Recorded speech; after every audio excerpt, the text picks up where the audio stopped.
వరలక్ష్మి పూజ విధానం.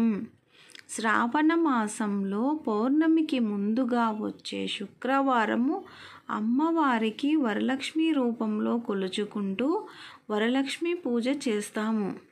పూజ ఎలా చేయాలి? వరలక్ష్మి వ్రతానికి ముందు రోజుగానే ఇంటిని, పూజ గదిని శుభ్రం చేసుకోవాలి. ఇంటి గుమ్మాలకు పసుపు, కుంకుమలను రాసుకోవాలి. ఇక పూజ జరిగే రోజున ఉదయాన్నే నిద్రలేచి తలస్నానం చేసి ఇంటిని మామిడి తోరణాలతో అలంకరించాలి.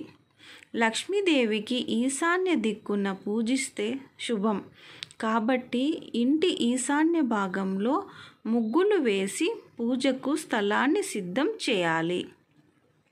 ఆ ముగ్గుల మీద పసుపు ముగ్గు బొట్టు పెట్టిన పీఠాన్ని ఉంచాలి. దానిపై కొత్త తెల్లటి వస్త్రాన్ని పరిచి ఉంచాలి. బియ్యం పోసి కలశాన్ని ప్రతిష్ఠించాలి. కలశపు చెంబుకి పసుపు కుంకుమ అద్ది దానిపై కొబ్బరికాయను ఉంచాలి. పసుపు ముద్దతో అమ్మవారి మొహాన్ని తీర్చిదిద్దే ప్రయత్నం చేస్తే మరింత మంచిది. కొబ్బరికాయతో పాటుగా కలశంపై మామిడి ఆకులను ఉంచడము శుభసూచకమే. అమ్మవారికి అష్టోత్తర నామాలతో పూజించిన తర్వాత తోర గ్రంథి పూజ చేస్తారు. ఇక పూజా సమయంలో అమ్మవారికి ఇష్టమైన ద్రవ్యాలు ఆవు నెయ్యి అంటే చాలా ఇష్టమంట. అందుకని పూజలో ఆవు నేతితో చేసిన దీపం వెలిగిస్తే మంచిది. అలాగే ఆవు పాలతో చేసిన పరమాన్నాన్ని కానీ పాయసాన్ని కానీ నివేదిస్తే అమ్మవారి ప్రసన్నులు అవుతారు.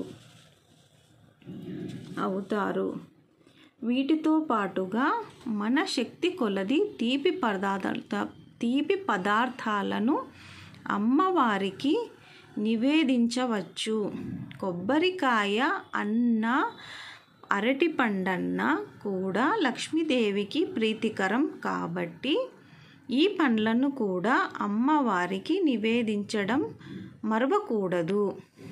లక్ష్మీ సహస్రనామ అష్టలక్ష్మి స్తోత్రం చదివితే అమ్మవారు మరింత ప్రసన్నులవుతారన్నది పెద్దల మాట.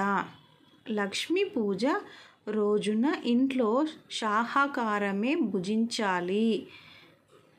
ముత్తైదువులను సాగనంపిన తర్వాతనే భోజనం చేయాలి. సాయంత్రం వేళ వీలైనంత మంది ముత్తైదువులను పిలిచి తాంబూలాలు ఇవ్వాలి. వరలక్ష్మి రోజు ఉపవాసం కానీ జాగరణ కానీ ఉండాలన్న ఖచ్చితమైన నియమాలు లేదు. కానీ పూజ ముగిసేదాకా ఎలాంటి ఆహారము తీసుకోకూడదు. అమ్మవారికి పెట్టిన నైవేద్యాలు శనగలు ఎందుకు అంత ప్రత్యేకం? శనగపప్పు, బెల్లంతో చేసిన పదార్థాలు, పూర్ణాలు, బొప్పట్లు, పాయసం, చక్కెర పొంగలి ఇలా ఏదైనా తీపి అనగా మధుర పదార్థాలు అమ్మవారికి ఇష్టం. ఎందుకంటే జీవితం మధురంగా మార్చేసేది ఐశ్వర్యం. అలాంటి ఐశ్వర్యం ఇవ్వాలి అంటే శనగపప్పు, బెల్లంతో చేసినవి పంచడం వల్ల వాళ్లకు ఉన్నంత దరిద్రం పోయి ఐశ్వర్యం కలుగుతుందని పండితులు చెబుతున్నారు.